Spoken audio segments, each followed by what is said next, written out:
Speak on the President's address.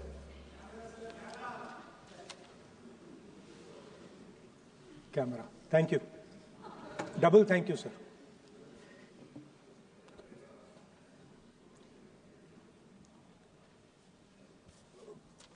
I heard the President's address. I sat there with Kharge ji and I listened to it. And I must say, I struggled through the President's address to maintain my attention on what was being said. Because I had heard pretty much the same President's address the last time and the time before that and the time before that. And it was the same laundry list of things that the government has done. We have done this, we have done this, we have done this, 50 or 100 things that the government has done. And so while I was sitting there, I was thinking, okay, I am being critical about what is being said. And I am saying that this is not the type of President's address that should be delivered. Well, the question came to my mind, what type of address would an India Gathbandhan government deliver? How would that address be different than the address we heard? Because it's no point me saying that it is a laundry list and then not providing an alternative idea. And so today I would like to lay out some dimensions of what an alternative address would look like, what the India Gathbandhan would probably focus on, and where we would lay emphasis. The future of this country is going to be decided by the young men and women of this country, the youth of this country. So I think anything we say has to be addressed to them, has to be spoken to them. The first thing in front of us, and this is something I'm sure the Prime Minister would accept, and pretty much everybody in this room will accept, is that even though we have grown fast, we are growing slightly slower now, but we are still growing. A universal problem that we have faced is that we have not been able to tackle the problem of unemployment. No, neither the UPA government nor today's NDA government has given a clear-cut answer to the youth of India about employment. I don't think anybody in this room will disagree with me. I'll give a little statistic for the Prime Minister. The Prime Minister, something I would agree with directionally. The Prime Minister proposed the Make in India program. I think a good idea. We saw the statues, we saw the functions, we saw the so-called investment, and the result is right in front of me. Manufacturing fell from 15.3% of GDP in 2014 to 12.6% of GDP today. That is the lowest share of manufacturing in 60 years. I'm not even blaming the Prime Minister, because I think it would not be fair to say he didn't try. I could say that the Prime Minister tried, and I think conceptually Make in India was a good idea, but it's pretty clear that he failed, because manufacturing went from 15.3% of GDP to 12.6%. So the first question that any alternative vision would answer to the youngsters of our country is, okay, what and how are we going to solve this problem of employment? Any country basically organizes two things. You can organize consumption, and then you can organize production. Modern way of saying organizing consumption is services. Modern way of saying organizing production is manufacturing. But there is more to production than simply manufacturing. For example, agriculture also is about production. Now, pretty much every government since 1990 has done a decent job on consumption, on organizing consumption. Which are the companies that organize consumption? Uber organizes consumption. Reliance organizes consumption. Adani organizes consumption. But we have, as a country, failed in organizing production. We have excellent companies that try to organize production. They are the Mahindras of this world. They are the Bajajs of this world. Part of Tata's organizes production, but the record of the country on organizing production is dismal. And essentially what we have done is we have handed over the organization of production to the Chinese. So this mobile phone, even though we are saying we make this mobile phone in India, that is not a fact. This phone is not made in India. This phone is assembled in India. All the components of this phone are made in China. The network that has produced this phone is made in China, is owned by China. So every time we use a phone, every time we wear a Chinese shirt, a Bangladeshi shirt, every time we wear a pair of Chinese sneakers, we are paying a tax to China. Because some Chinese youngster is earning a salary to make or to produce that product.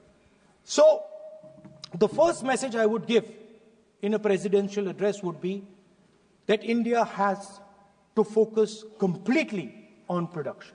Because if we do not focus on production and we continue to focus only on consumption, we will find that we will run huge deficits, we will increase inequality, and eventually we will run into a serious problem. Social problem because of unemployment, which we are already facing.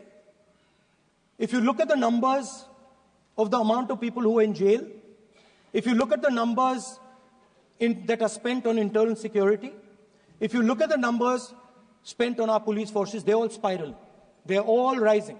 And everybody understands that social tension is on the rise in India. So now the next question comes, okay, so where is this employment going to come from? What is India going to produce? And for that, I'd like to tell all the youngsters of this country that there is a revolution taking place, an exciting revolution. The world is transforming completely. And the change that is taking place, at the heart of the change that is taking place, we are moving from the world of the internal combustion engine to the world of the electric motor. We are moving from petrol to batteries. We are moving wind, solar, potentially nuclear energy. So our entire way of moving is changing. And this is going to change every single thing. It is going to change warfare. It is going to change medical treatment. It is going to change education. It is going to change how we eat. It is going to change every single thing. Now, the last time there was a revolution, called the computer revolution, the government of India had a clear focus. We looked at that revolution. It was the Congress government. We looked at the revolution and we decided clearly that we are going to focus on the development of software. And we rode the wave of that revolution. And today you can see the result. I remember people laughing. I remember people laughing when the computer was being talked about. You mentioned Mr. Vajpayee. I respect Mr. Vajpayee, but Mr. Vajpayee gave a speech saying that computers are of no consequence to India. So What is important when there is a revolution? What is important is that you understand what are the drivers of that revolution and where exactly do you need to focus, where exactly do you need to sit in that revolution. I said that this revolution is going to change everything. And I want the youngsters in this country to think about it. There is a war going on in Ukraine. The war in Ukraine is actually a war between the internal combustion engine and the motor, the electric motor. The electric motor is inside the drone, the engine is inside the tank. And if you look at what is going on in Ukraine, the tanks are dying by the thousands. And small little drones with electric motors, small batteries, not much bigger than that, are destroying the entire tank artillery infrastructure of both Ukraine and Russia. So the drone is the electric motor. The drone is the battery. The drone also needs to see. So the drone is a camera. In the same way, electric cars, the electric car is a motor. The electric car is batteries. The electric car is cameras. Robots are exactly the same thing. Robots are electric motors, multiple electric motors with cameras, with batteries. And this is what the revolution is going to look like. So there are basically 4 technologies that are driving this entire change in mobility. Electric motors, batteries, optics, and then on top of that, you can apply AI. Now I want to tell the youngsters of this country, people talk about AI. But it's important to understand that AI on its own is absolutely meaningless.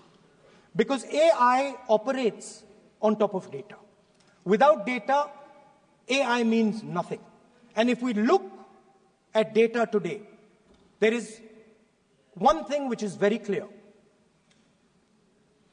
Every single piece of data that comes out of the production system in the world, the data that was used to make this phone, the data that is used to make electric cars, the data that is used to make basically all electronics on the planet today is owned by China. And the consumption data is owned by the United States. In China, the consumption data is owned by China, but in India, companies like Google, companies like Facebook, companies like Instagram, X, they own our consumption data. So if India wants to talk about AI, it has to first answer the question, what data is going to power that AI? And the answer today is India does not have that data. Neither does India have production data, neither does India have consumption data. We have handed our consumption data to the big American companies, and the production data we don't have anyway. So what would that vision look like? The first thing, we would start getting youngsters excited about this revolution. We would start to introduce the idea of a completely new way of moving, a complete revolution in how things move. We would start teaching our children in schools about batteries, about electric motors, about how these things combine, about how drones, robots, electric cars are structured, how they will work together. And most important, we have to start building a production network so that we can get access to production data. Now, what would we focus on? We would not give you a laundry list. China has at least a 10-year lead on India in this space. China has been working on batteries, robots, motors, optics for the last 10 years, and we are behind. So what would our president's address say to the youngsters? We will choose critical areas in each one of these technologies, and we will start to build capabilities in those areas. The second thing we would do, we would ensure that our banking system is not captured by 2 or 3 companies that basically do not allow you to build a production system. But our banking system is open, is dynamic, and is accessible to small and medium businesses and to millions and millions of entrepreneurs who want to take part in this revolution. Our foreign policy would take into account this revolution.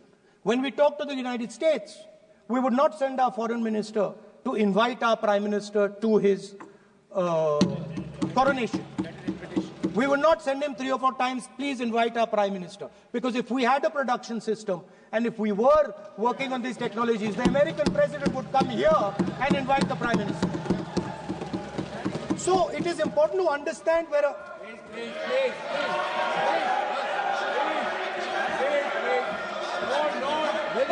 Foreign policy.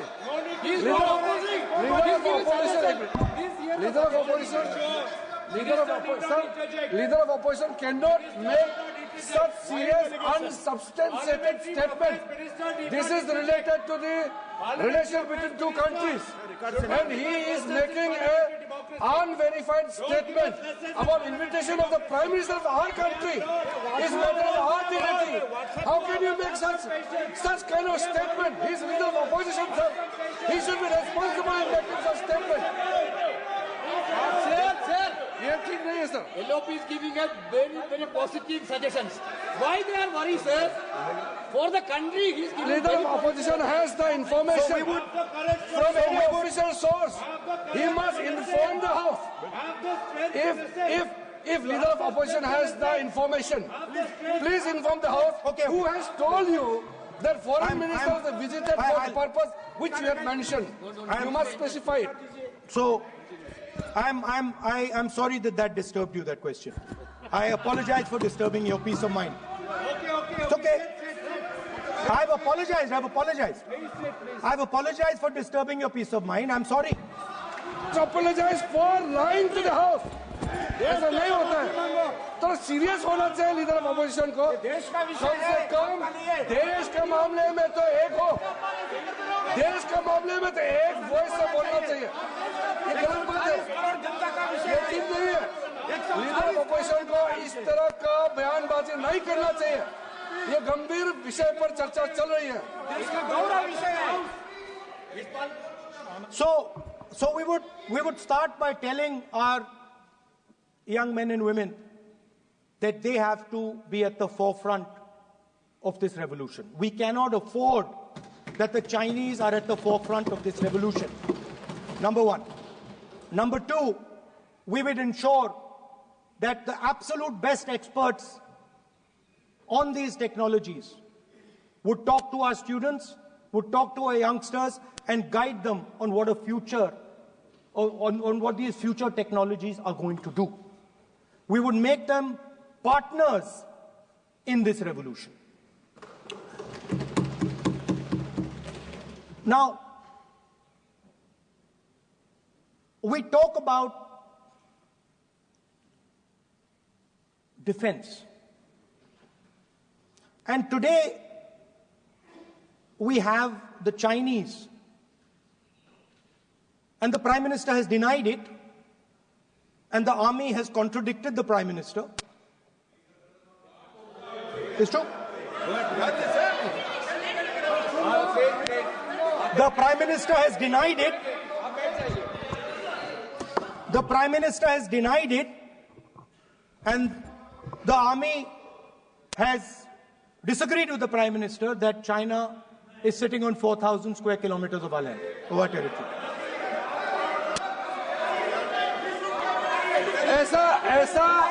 ऐसा इस सदन में अब मन चाहे बात नहीं बोल सकते हैं. ये बिल्कुल ठीक नहीं है सर. ये सीरियस मामला है.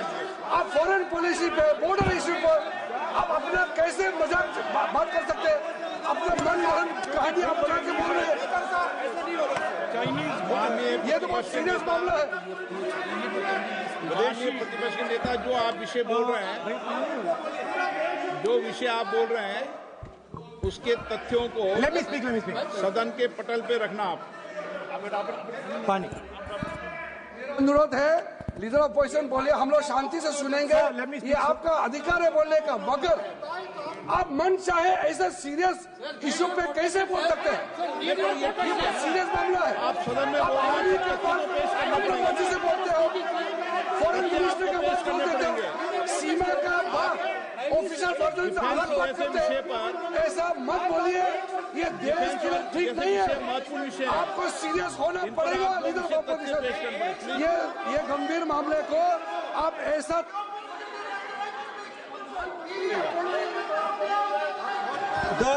The Prime Minister has denied that Chinese forces are inside our territory, but for some reason our army keeps talking to the Chinese about their entry into our territory, and our Chief of Army Staff has said that the Chinese are inside our territory. This is a fact. This is not invention, this is a fact. Now, but the reason China is inside our territory is important. Because people think that wars are fought between armies and their weapons. But the fact of the matter is that wars are fought by industrial systems. The fact of the matter is that China has an industrial system that is far stronger, far bigger than our industrial system. And that is why they have the guts to come inside this country. The reason China is sitting inside this country is because Make in India has failed. The reason China is sitting inside this country is because India is refusing to produce.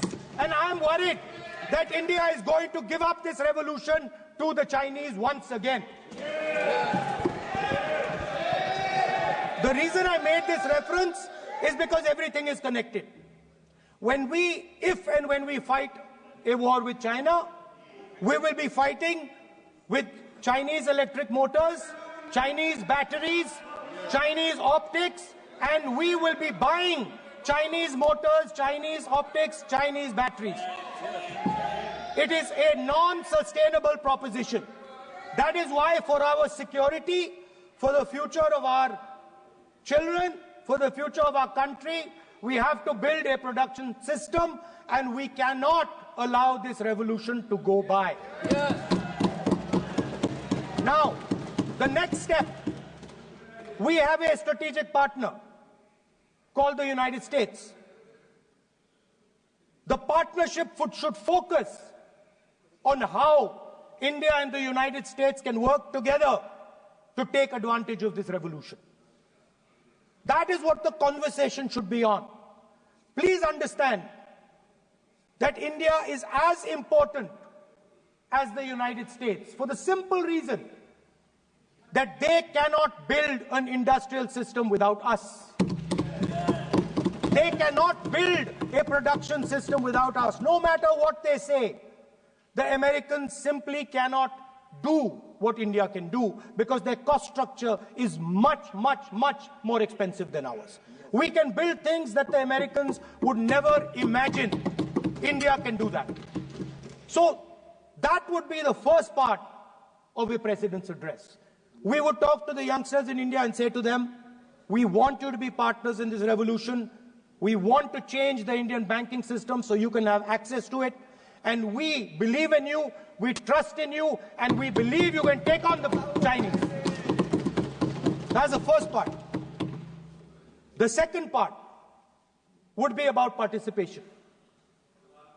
We have done a caste census in Telangana, and what we have found is shocking. Almost 90% of Telangana is either Dalit, Adivasi, backward, or minority. Almost 90%. And I am convinced that that is the story across the country. I am absolutely convinced that the OBC population of this country is not one less than 50%, possibly 55%. 16% are Dalits, 9% are Adivasis, 15% are minorities. Last budget, there was a photograph. You remember the photograph? Of course. वो मक्खन बांटने वाली, हलवा बांटने वाली photo. मैं हैरान हो गया कि इस बार फोटो ही हटा दी, हलवा खिलाया मगर दिखाया नहीं किसको खिला रहे। Please. So at the center of any new development paradigm for this country, which runs parallel with the production paradigm I spoke of, which works together with the production paradigm I spoke of, is the participation of lower castes, OBCs, Dalits, Adivasis in the wealth of this country. If we look at the largest corporates in this country, they're all owned. None of them are owned by OBCs. None of them are owned by Dalits. None of them are owned by tribals. If we look at the biggest media companies that support the Prime Minister, every day we see the Prime Minister's pleasant face, smiling face on these media. None of them are owned by OBCs. None of them are owned by Dalits. None of them are owned by Adivasis. This is the fact. So central to any new development paradigm is the architecture of a new paradigm. And that architecture of the new paradigm can only be built once the caste census is placed on this table. Because once the caste census is placed on the table, we will know exactly how much of this country's wealth, how much of this country's power, how many of this country's institutions are owned by 90% of this country. There are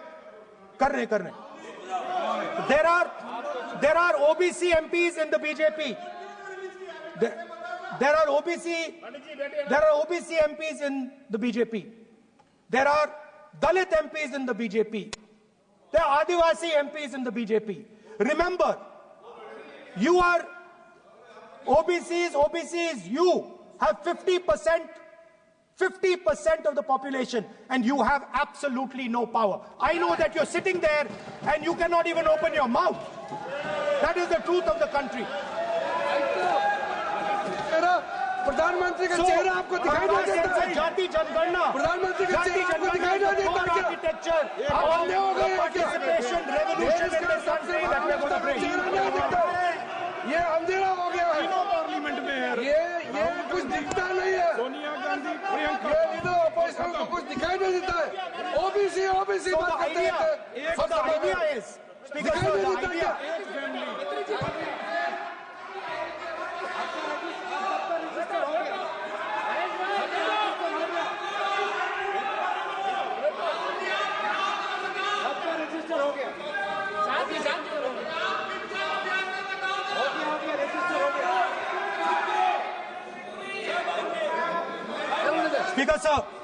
Speaker sir, so the idea is, on one side, allow India and the Indian youngsters to participate in the coming mobility revolution.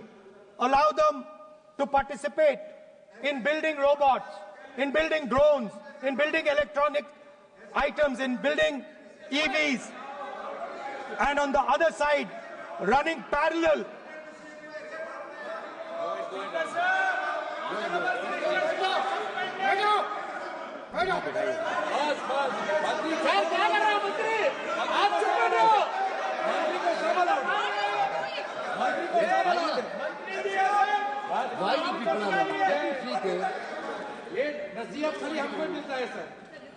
मैंने उनको ही मना the country, speaker sir. ऐसा नहीं है, So, आप भी बहुत disturbance करते हैं।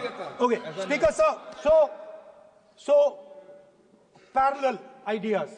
One idea, participate in the mobility revolution. Whether you're thinking of economy, weapons, production, healthcare, India should participate in this revolution. India should become the master of the electric motor, master of the battery, master of optics, and master of AI applied on top of that production system. Now imagine the power of AI when we apply it to the caste census. You imagine what we will do with AI and what we will do with the social revolution in this country when we start to apply AI on the data that we get from the caste census. So we are going to run a parallel track. On one side, participation, revolutionizing the participation of Dalits, OBCs, Adivasis in the ruling of this country, in the institutions of this country, in distribution of wealth of this country. And on the other side, parallel track, challenge the Chinese and participate in the revolution and defeat the Chinese in electric motors, batteries, solar panels, and wind. Yeah. So that is the first two parts of any presidential election address that any India Gathbandhan leader would give you. The final, of course, we go back to the Constitution. This, our favorite, just like the production system is a weapon, just like Jati Jangarna is a weapon of transformation, this is what the entire architecture is built on. I remember before the elections, all of you were saying 400 par, and you were saying you would change this. And then I was glad to see that the Prime Minister walked in and then was forced to bow his head in front of the Constitution. It was a moment of pride for all Congress people that we had explained to the Prime Minister and to the whole country that no force will dare touch this. Yeah. I know that the RSS has never accepted this. Mohan Bhagwatji has said that India didn't get independence in 1947. He has said that this constitution is meaningless. I know that is at your heart. We will never let your dream come true. This constitution is going to rule India always. Now, एक minute आप प्रतिपक्ष के नेता हैं। मेरा आपसे आग्रह है कि जो विषय आप रखें वह तथ्यों पर आधार पर रखें, तो उचित होगा। मैंने आपको पहले भी कहा, और जो सदन के सदस्य नहीं हैं उनकी चर्चा न करें। बताता हूं सर, मोहन भागवत आप नियम प्रक्रियाओं की पालन करें, आपसे अपेक्षा। सर, मोहन भागवत जी ने स्टेटमेंट दिया। मोहन भागवत का statement Sir, one second. We will authenticate. Speaker, sir. We will authenticate. Speaker, sir, Mohan Bhagwat ji made a statement saying that India did not receive independence in 1947. It received independence when the Ram Mandir was inaugurated. We will place that on the table. Now, sir, I would like to mention one small thing, but very important thing. Speaker, sir, this constitution is supported by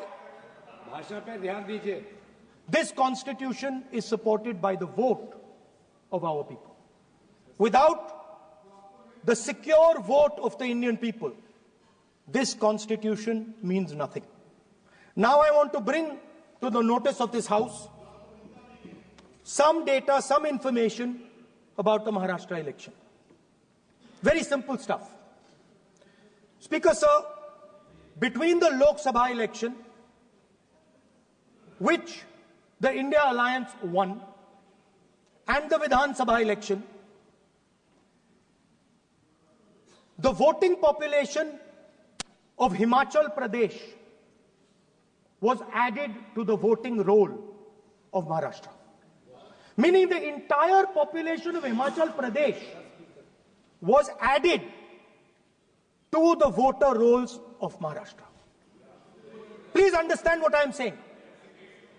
In Lok Sabha, the difference between Lok Sabha and Vidhan Sabha was the population of Himachal. The entire population.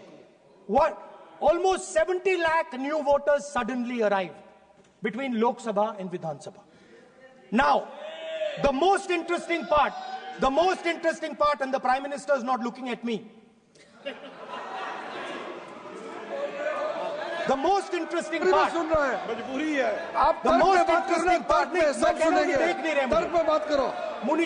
suddenly. The most interesting part is,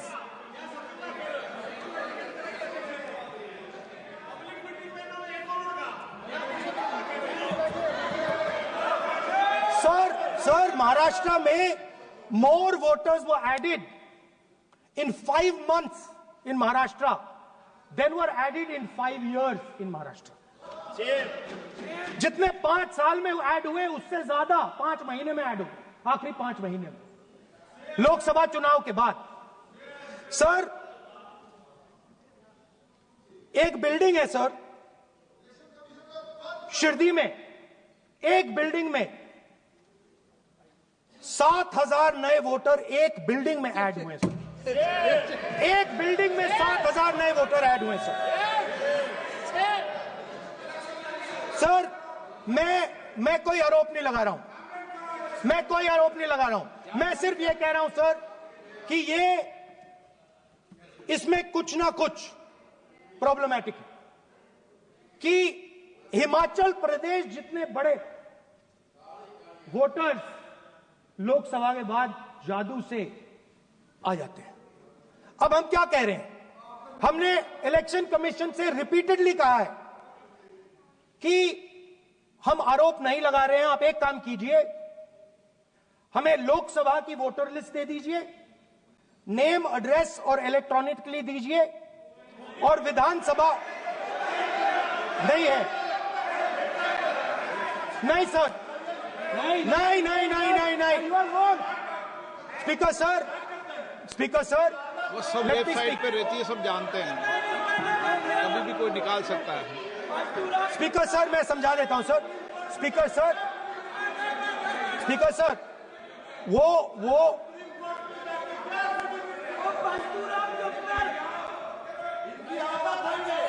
speaker sir, we have asked, speaker sir,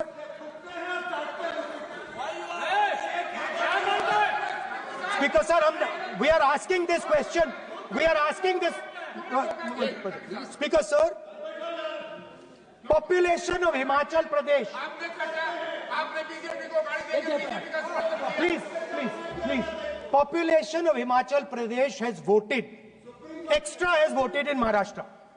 We are saying to the election commission, please give us the names and addresses and polling booths of all the workers in the Lok Sabha and all the workers in the Vidhan Sabha, so we can calculate who these new workers are, who these new voters are. Interestingly, the new voters are mostly in the constituencies that the BJP has swept.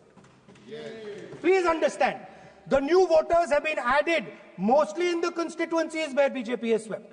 I am still not making an allegation. I am saying on the floor of the House that the Election Commission has to give the data of the Maharashtra elections to the Congress Party, to the Shiv Sena and to the NCP, so that we can see exactly where these voters have been added, who has been subtracted, who has been added, where they have been added.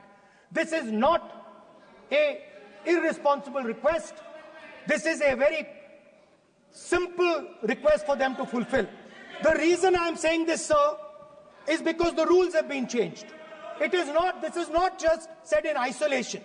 Speaker, sir, the election commissioner used to be chosen by the Prime Minister, Leader of Opposition, and the Chief Justice.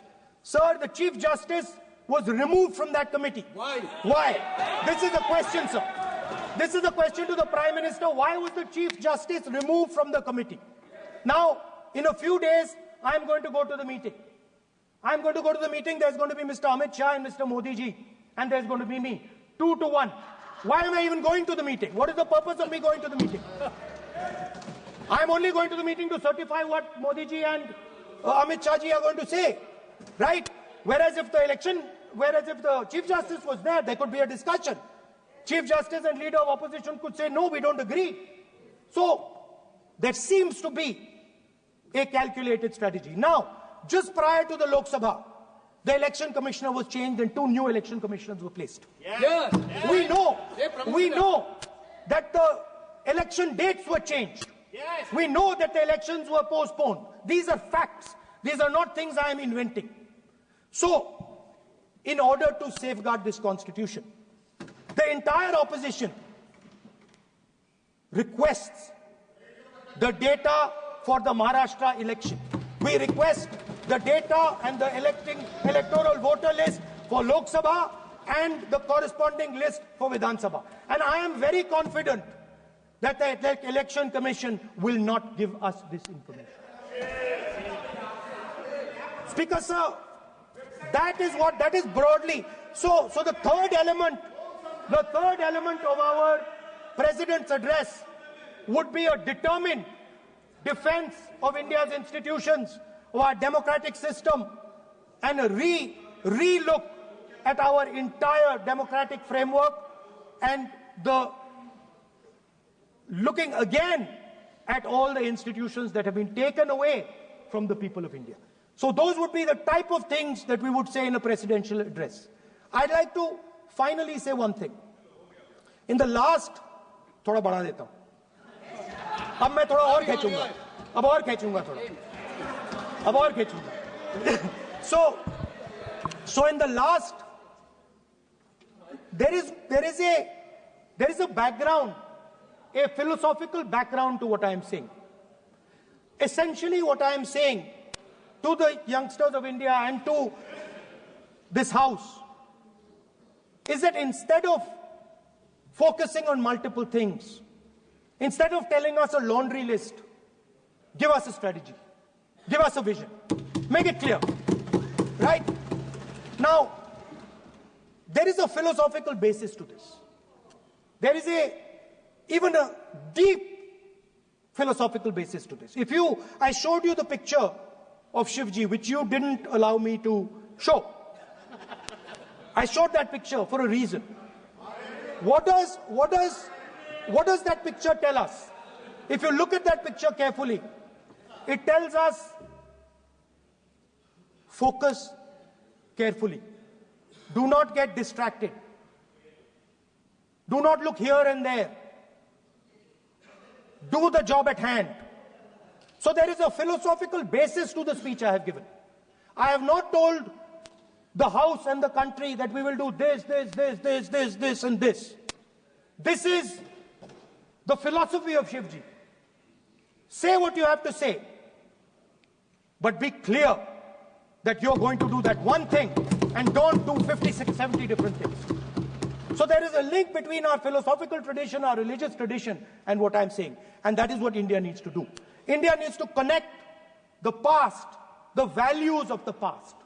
You talk about Sardar Patel ji, but you destroy Sardar Patel ji's values every day. You talk about Ambedkar ji, you destroy his values every day. You talk about Nehru ji. No, you don't talk about Nehru ji. Right? You bow in front of Buddha. You destroy what he says. So the point is, you have to be truthful to what you are, right? And it is important that when you are giving a way forward to the nation, there is clarity of purpose. There is no hatred, there is no violence, there is no anger, because these things are destroying our country. So my speech has not been angry, has not been nasty. My speech has been very polite, very kind, and I thank the Prime Minister for coming and listening to it.